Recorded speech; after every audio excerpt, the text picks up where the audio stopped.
we're celebrating medical miracles, and this family in Florida has a lot to celebrate. Andy Taylor never thought this picture of him in the hospital would end up in the family photo album. It was July 2018. He and his wife Heather had just returned from exercising. We're going to go to the gym and work out, and we come home. My chest is hurting. 42 years old. His wife said he passed out and hit his head on the floor. He stopped breathing. She called 911. What's wrong? I think he's having a heart attack. Heather's son Caleb, who was in middle school at the time, started doing CPR on his father. CPR he had just learned in school. He said, "Mom, I got it." And he did. He got down on his knees and he did CPR. He was rushed to JFK Medical Center, spending weeks there. Heather says because of her husband's care at the hospital, she's now in nursing school. I'm still young enough. I can go back to school. And if I could be a Stephanie or a Courtney or a Jenna or, so many of these nurses, if I could be that to one family. Creating a bond with the medical staff, including with the nurse Stephanie Perry. And then even later finding out how she was such a critical part of saving his life. We still stay in contact. We're constantly texting. So excited that Heather's in nursing school. We can't wait for her to come hopefully work with us one day. Thankful for a brave son and thankful for the medical staff. So we're going to make sure we say I love you, give each other a hug, and that with our kids as well.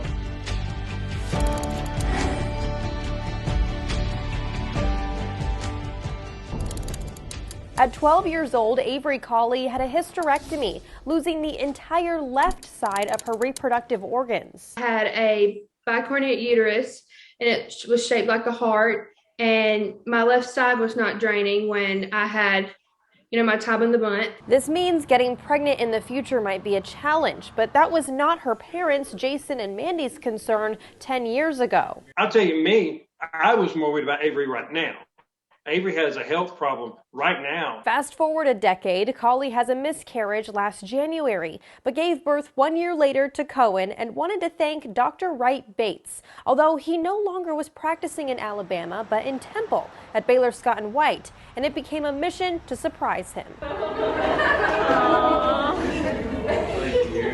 He's all dressed up for you. The fact that they sought me out over the miles is truly an honor. Dr. Bates has worked obstetrics and gynecology for 20 years. Even with his skill, he says moments like this are because of teamwork. And I'm talking to you, but it really is a team effort of outstanding nurses and radiologists and assistants in the OR. Without Dr. Bates, Cawley wouldn't be holding her son, and so Wells is here to tell him what he always dreamed of doing after becoming a grandpa. I wanted to thank you. We all did, and because, with your expertise and God's guiding hand, we have the most perfect baby.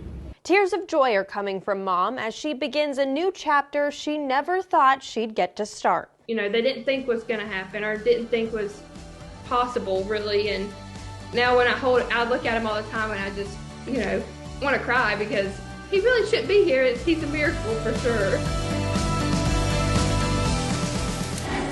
We are still baking up something sweet for our caregivers.